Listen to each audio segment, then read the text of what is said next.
Hi అండి. నేను మీ లలిత పిశెట్టి. ప్రతిరోజు భగవద్గీతలో 5 శ్లోకాలు చదువుతున్నానండి. దానిలో భాగంగా ఈరోజు ద్వితీయోధ్యాయం సాంఖ్యయోగం అండి. దానిలో 66వ శ్లోకం నుండి 70వ శ్లోకం వరకు మీనింగ్తో సహా మీకు చదివి వినిపిస్తున్నాను.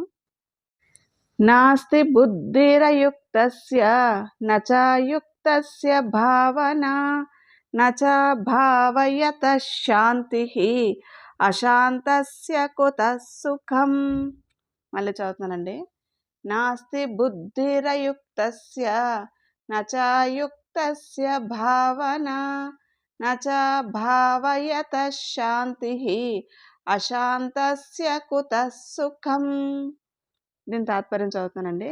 నిగ్రహం లేని వానికి వివేకం ఉండదు, యుక్తుడు కాని వానికి ధ్యానం కూడా కుదరదు, ధ్యానం లేని వానికి శాంతి లేదు, శాంతి లేని వానికి సుఖం ఎక్కడా. 67వ శ్లోకం చదువుతానండి. ఇంద్రియాణం హి చరతాం యన్మనోను విధీయతే తదస్య హరతి ప్రజ్ఞాం వాయుర్నావమివాంబసి. మళ్ళీ చదువుతున్నానండి.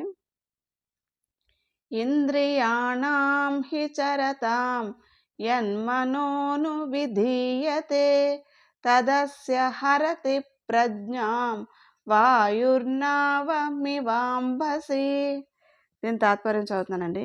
ఏ మనస్సు సంచరించే ఇంద్రియాలకు లోబడి వాటిని అనుసరిస్తుందో అది నీటిలోని పడవని గాలి లాగేసినట్లుగా పురుషుని ప్రజ్ఞని లాగి పారేస్తుంది. 68వ శ్లోకం చదువుతున్నానండి.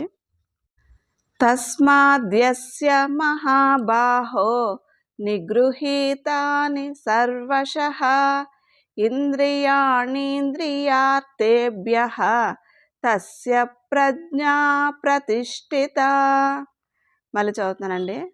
తస్మాద్యస్య మహాబాహో నిగృహీతాని సర్వశః ఇంద్రియాణీంద్రియార్థేభ్యః తస్య ప్రజ్ఞా ప్రతిష్ఠిత.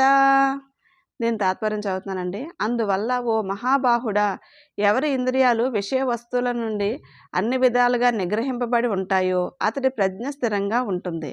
69వ శ్లోకం చదువుతున్నానండి.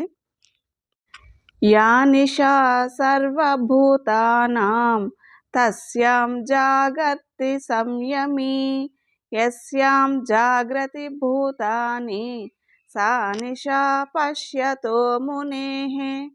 మళ్ళీ చదువుతున్నానండి. యా నిశా సర్వభూతానాం తస్యాం జాగర్తి సంయమీ యస్యాం జాగ్రతి భూతాని సా నిశా పశ్యతో మునేః. దీని తాత్పర్యం చదువుతానండి. అందరికీ ఏదైతే రాత్రియో సంపూర్ణ నిగ్రహవంతుడైన మహాత్ముడు ఆ స్థితిలో జ్ఞానదశ మేల్కొని ఉంటాడు. ఏ స్థితిలో భోగానుభవం ప్రాణులు మేల్కొని ఉంటారో జ్ఞాని అయిన మునికి అది రాత్రి. 70వ శ్లోకం చదువుతానండి. ఆపూర్వమానమచల ప్రతిష్టం సముద్రమాప ప్రవిశంతి యద్వత్ తద్వత్ కామాయం ప్రవిశంతి సర్వే సశాంతిమాప్నోతి న కామకామి. మళ్ళీ చదువుతున్నానండి. ఆపూర్వమానమచల ప్రతిష్టం సముద్రమాప ప్రవిశంతి యద్వత్ తద్వత్ కామాయం ప్రవిశంతి సర్వే సశాంతిమాప్నోతి న కామకామి. దీని తాత్పర్యం చదువుతున్నానండి.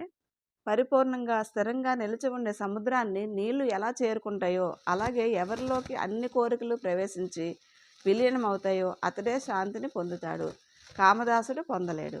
థ్యాంక్స్ ఫర్ లిజనింగ్ అండి. లోకా సంస్థ సుఖినో భవంతు. రేపటి ఎపిసోడ్లో 71వ శ్లోకం 72వ శ్లోకం చదువుతానండి. ఈ చాప్టర్లో 72 శ్లోకాలు ఉన్నాయి. ప్రతిరోజు వీడియోస్లో 5 శ్లోకాలు పెడుతున్నానండి. షార్ట్స్లో ఒక వీడియో పెడుతున్నాను. మీకు ఇంట్రెస్ట్ ఉంటే అది కూడా ఫాలోఅప్ చేయండి. సర్వే జనా సుఖినో భవంతు.